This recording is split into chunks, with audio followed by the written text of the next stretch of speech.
Hello everybody, आज हम एक इम्पॉर्टेंट टॉपिक देखेंगे मैट्रिक्स का डिटर्मिनेंट। ये डिटर्मिनेंट का मतलब क्या है?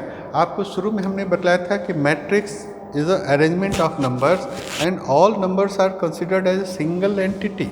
बट और वहाँ हमने कहा था कि किसी भी मैट्रिक्स का कोई एक न्यूमेरिकल वैल्यू नहीं होता। But determinant is a special number that can be calculated. और उसका क्या मतलब है आज हम आपको देखते हैं।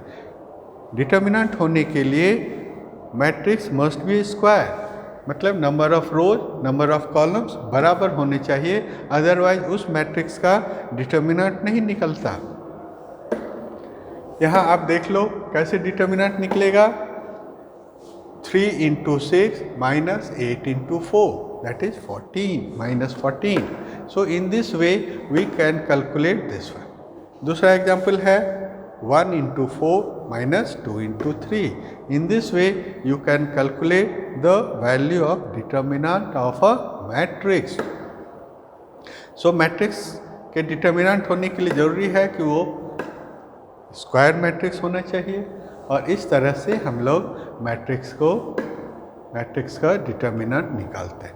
जनरल फार्मूला याद रखिए, it is a simple example 2/2 a into D minus b into C. ये डायगनली आप गुना करते हैं और leading diagonal minus next diagonal, इस तरह से हमारे डिटर्मिनेंट। जब मैट्रिक्स ऑफ ऑर्डर 3 हो जाता है तो लिटिल बिट थोड़ा सा ज़्यादा कैलकुलेशंस करना पड़ता है।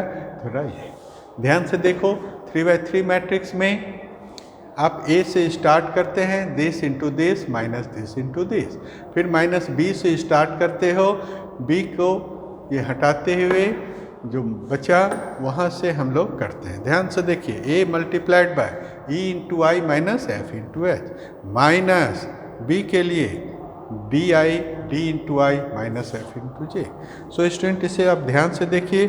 थर्ड ऑर्डर मतलब 3/3 ऑर्डर मैट्रिक्स का अगर डिटर्मिनेंट निकालना है तो इसी क्रम में करेंगे। एक बार आप पैटर्न को समझ जाओगे, याद रखोगे, फिर ये काम आपका आसान हो जाता है। तो हम लोग कहते हैं कि 3/3 है तो उसको 2/2 में बदल लेते और फिर इस तरह से हम लोग उसका गुना करते।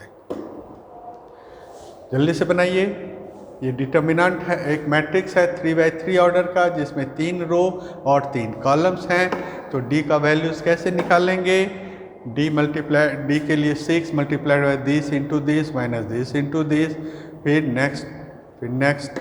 ये याद रखिए, इस तरह से प्रैक्टिस करना है। Determinant is simple but only when you know the procedure. 4/4 order का मैट्रिक्स है, पैटर्न वही रहता और कैलकुलेशंस थोड़ा सा ज़्यादा करना पड़ता है इसलिए, लेकिन तरीका वही है जो आपको थर्ड ऑर्डर का निकाला है। ध्यान रखो, A B C D E F G H I J K L, इस तरह से 4/4 ऑर्डर का था। तो ए मल्टीप्लाइड बाय ए वाला रो एंड बी वाले कॉलम को हटा देने से जो मैट्रिक्स मिला मतलब थर्ड ऑर्डर का मैट्रिक्स। फिर विथ नेगेटिव साइन के साथ b मल्टीप्लाइड बाय b वाले कॉलम और b वाले रो के एलिमेंट्स को इग्नोर करने से जो मैट्रिक्स मिलता है, plus c multiplied by c वाले कॉलम c वाले रो को हटा दीजिए, minus d multiplied by d वाले कॉलम d वाले रो को इग्नोर करने जो है। Mind this pattern. In this way हम लोग 4th order 5th order 6th order any order के मैट्रिक्स का हम लोग ये निकाल सकते हैं। सो ये आया, इसी को आप गुना करेंगे। Actually you should know this pattern. First term will be positive, next will be negative, then positive, then negative, and इसी तरह से 5th by order 6th by order का निकालेंगे। Thank you student.